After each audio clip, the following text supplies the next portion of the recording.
Bonjour à tous, bienvenue dans cette nouvelle Minute TPA. Je suis avec Éric Saillard, le directeur de 3 Parcs Auto. Bonjour. Bonjour Hélène.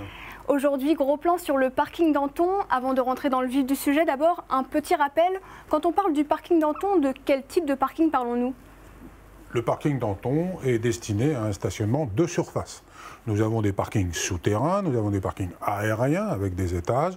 Le parking d'Anton, au même titre que 14 juillet, Argence, Casimir-Périer, c'est un parking de surface. Voilà, tout est plat, il est accessible, il est soumis aux intempéries, si je puis dire, à tous les vents. Mais voilà, il n'y a pas à rentrer sous terre ou à monter des escaliers. C'est beaucoup plus simple d'accessibilité. Et donc l'actualité est chargée pour ce parking puisqu'il est en pleine mutation. Il y a eu des fouilles au mois d'août et à partir du 13 septembre, une fermeture définitive. Dans quel but ?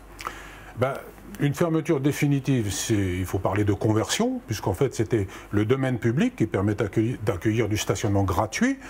Du stationnement gratuit, il n'y en avait pas tant que cela à Troyes. Il y a une très très grande place, la place de l'Estrin, où on a encore du stationnement gratuit. La poche d'Anton était encore un espace de gratuité pour le stationnement, mais la pression du stationnement qui résulte du passage au stationnement payant pour réguler les accès au centre-ville, c'est-à-dire la création de la zone jaune, la zone résidentielle, mais aussi le stationnement orange qui est tout proche, puisque le boulevard Gambetta est lui-même en stationnement orange. Donc il y a une pression du stationnement qui fait que le report des usagers va vers la gratuité, mais occasionne des phénomènes de saturation. Et cette saturation, ce sont les premiers, les riverains qui en pâtissent. Et ils n'ont plus de place pour stationner. Donc il y a nécessité, de la part des pouvoirs publics, de réguler le stationnement. Eh bien, le meilleur moyen qu'on ait trouvé pour réguler ce stationnement, c'est de le rendre payant à des tarifs modiques. Mais ça permet de gérer convenablement la demande et l'offre par rapport au stationnement. Et donc concrètement, comment est-ce qu'il va fonctionner ce nouveau parking ? Alors, la configuration des lieux fait qu'aujourd'hui, on a 2 îlots qui sont séparés par l'extrémité de la rue de la Tour. Dans le cadre de la reconfiguration des lieux pour créer le parking d'Anton, les 2 îlots sont réunis. L'extrémité de la rue de la Tour va disparaître. En fait, elle va être réutilisée pour gérer les sorties des 2 îlots. Voilà, ça va se réunir à cet endroit-là. Okay ? Donc, comment on va convertir ce domaine public ?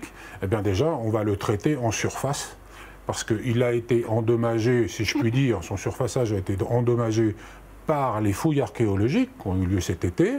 Et bien évidemment, comme on parle de qualité de service en matière de stationnement, il s'agit de faire un surfaçage avec du marquage au sol, avec une entrée de contrôle d'accès, une sortie en contrôle d'accès, dans le cas des 2 îlots.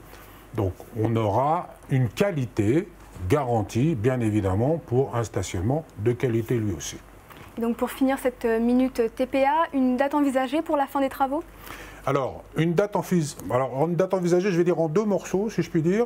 Les travaux le 13 septembre, qui vont durer, on espère, jusqu'au 15 décembre, de sorte que le parking soit libéré et proposé avant la Noël. Avant les fêtes, ça c'est une forte demande.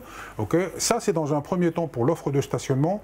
En matière de service totalement complet, si je puis dire, nous avons des bornes de recharge électrique qui sont prévues dans le parking. 2 sur la partie sud, 4 sur la partie nord. A priori, c'est une estimation. Ça arrivera peut-être dans un 2e temps.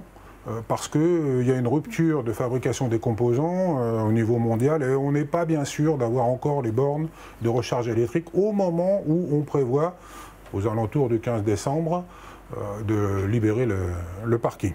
15 décembre est une date théorique, il ne faudrait pas qu'il y ait des aléas, des intempéries. Bon, il y a toujours des aléas de chantier, mais voilà, c'est ce qu'on espère en tout cas pour offrir ce service-là supplémentaire aux usagers. Eh bien, merci beaucoup et à très vite pour une nouvelle Minute TPA. Merci Hélène.